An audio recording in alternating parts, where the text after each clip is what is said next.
They tell me that I'm never gonna make it. They want me to do something that could make sense. They hate when I keep dreaming I'll be famous, but I don't give a fuck, I keep chasing. I got all this potential that's deep inside of me, but they hate when you're successful cause they try to be. They sit there being judgmental because you're trying things, and they just want you to settle and do the right thing. So get a good job, don't slack off. Wake up every morning, make a good impression on your boss. Don't do anything that I wouldn't do, and when you're making money, make sure you don't spend it too soon. That I'll do what I wanna do. I got a different path from everyone, and that includes you. Who are you to tell me how to live life? In these times it feels like nobody is right, yeah. So I'ma figure out what else we succeed, and then invest all of my time into that and proceed. I need whatever can make me happy, and I don't think you have a clue what could that be. They tell me that I'm never gonna make it. They want me to do something that can make sense. They hate when I keep dreaming I'll be famous, but I don't give a fuck, I keep chasing. They tell me that I'm never gonna make it. They want me to do something that can make sense. They hate when I keep dreaming I'll be famous, but I don't give a fuck, I keep chasing. I think this life could be special if I get rid of the devils. They think that I am a rebel, I think they want me to settle. There's nobody on my level. They think that work is too stressful, I think that work is essential. The grind is all in your mental, and I don't think you understand what I'll go through just to be in control of my life soon. All the negativity, man, I'm immune. I don't really need a mask with all I've been through. I've been making changes for the ages. 5-10 year plans are contagious. I attack it, I'm tenacious, and if you ain't out of my way then got one life, I won't regret it. I will fight until I get it. I'll look back one day from heaven and say damn, I learned some lessons, and say damn, I had no questions. I had fun in every second, and the journey was a blessing, yeah. They tell me that I'm never gonna make it. They want me to do something that can make sense. They hate when I keep dreaming I'll be famous, but I don't give a fuck, I keep chasing.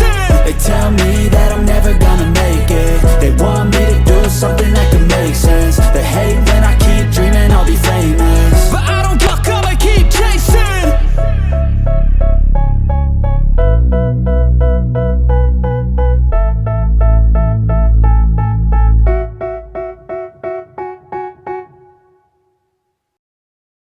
Stay in your lane.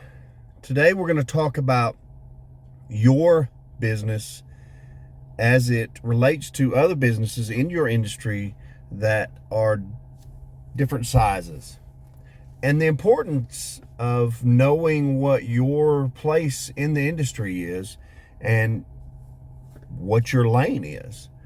The reason why it's important to know your limitations of your business is because you don't want to overshoot or undershoot the capabilities of your business, and you want to optimize the amount of money that you're going to make. And this can only be done by, again, knowing what your lane is and staying within your lane and your capabilities of your business. Now, the party rental business is kind of a unique situation where, again, we're a service industry, so we're bringing things to people. And the size of your business is generally determined by the amount that you can do. So the more units you have, obviously the more business that you can do, because our clients are literally going to take up the exact same time spaces as everyone else. So it's not like you can use your equipment at a different time than someone else, because your equipment is going out on the same weekends and the same holidays that everyone else is, and they're looking for the same thing. Adversely, there's also an issue where your equipment may be different than other people's equipment, and although the sizes and things may be similar, there's aesthetics about the equipment that they are looking for, different colors, different themes, different things like that. So it kind of falls into those categories, so that you need to be careful what you have as far as your equipment and what you're doing. Let's take this small bounce house business as an example. And when I say small, I'm talking generally The companies that have 3 to 5 units, they're running one crew, and it's usually owner operator that's doing the stuff.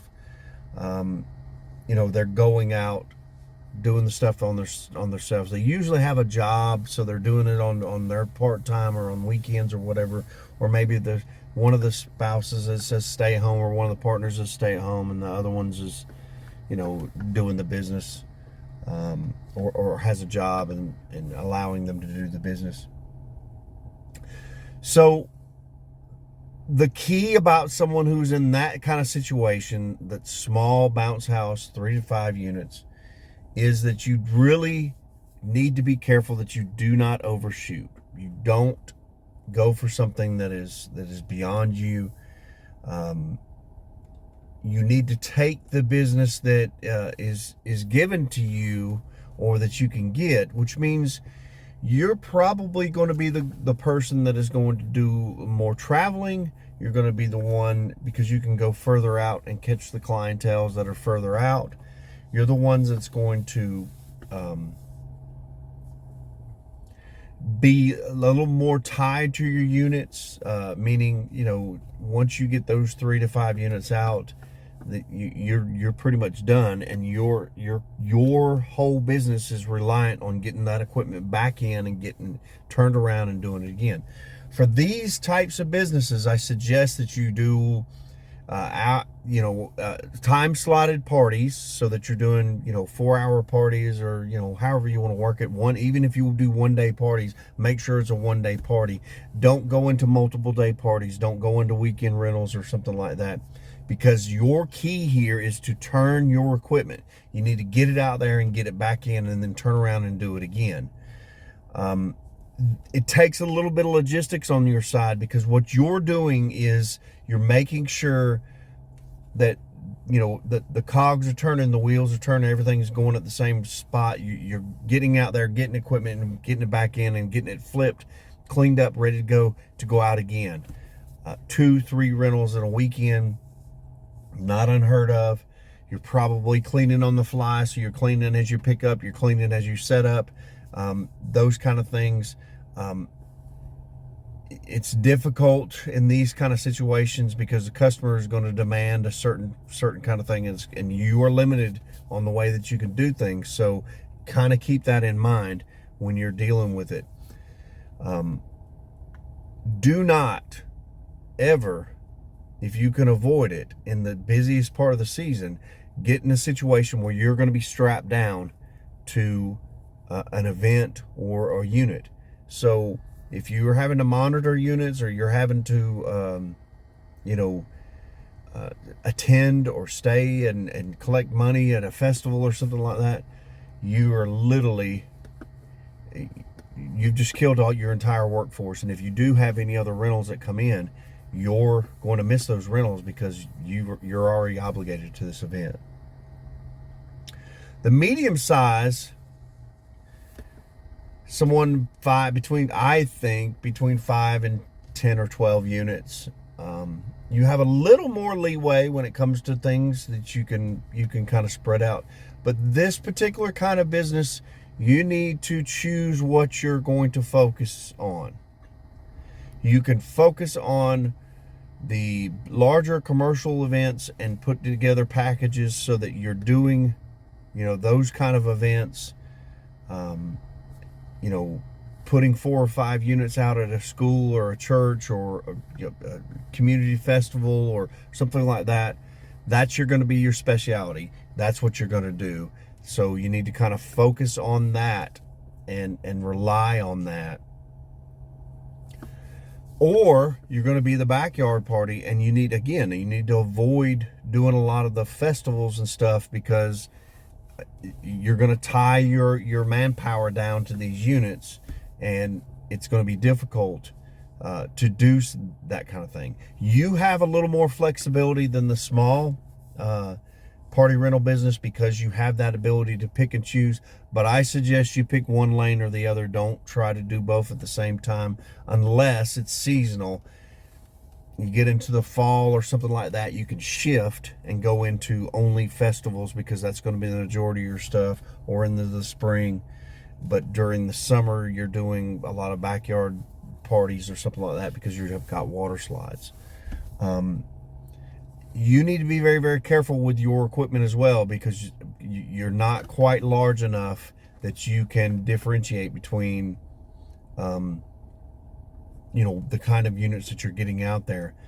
You need to also know what your limitations are and let it go. Don't push the issue to the point to where you are killing yourself with limited resources and limited personnel and things like that, because it's really not what you're going to do. Is you're going to make mistakes, and mistakes is what drives your customers away from you, and they'll never come back. Do the job and do it right and do a good job, and get the businesses that you want out there. There are ways to market and make sure that you've got plenty of customers and stuff like that.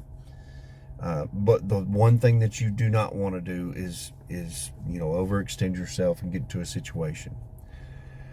Now, the larger party rental business, 12, 15 units or more, you have tons of flexibility, because what you have is the ability to put several units at an event and do some backyard parties all at the same time. You're running several crews. You have, multiple water units and dry units. You have seasonal units, so you have units that you're using only for water slides, and units that you're only using for dry indoor parties or whatever you're doing.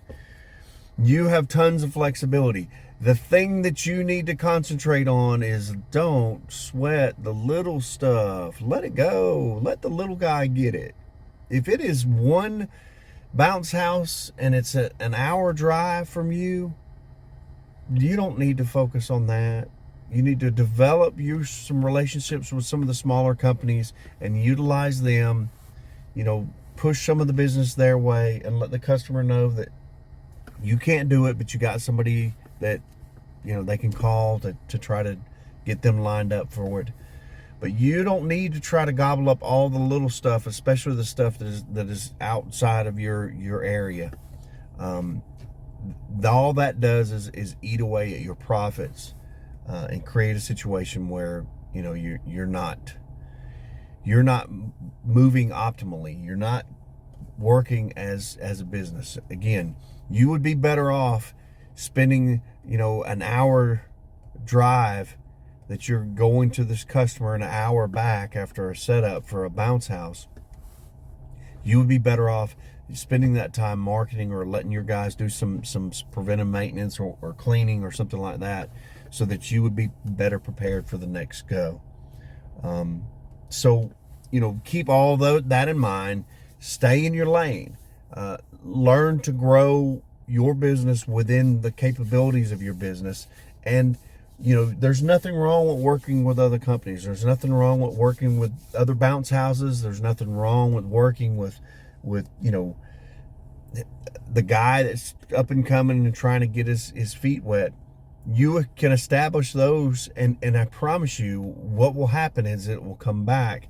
If you have a symbiotic relationship where he's pushing the big events to you and you're pushing the big little events to them, or vice versa, then it works out well for you, and it creates a situation where you're taking care of the customer, and that happy customer is the most important thing that you can do.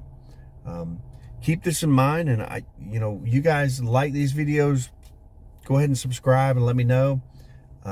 Tell me where you're at. If you would, comment below. Tell me how big you are and what your business is doing and how you're doing things different. Some of the tips that you guys have got, and we'll share that with everybody and come together as a community. I thank you for your time, and I appreciate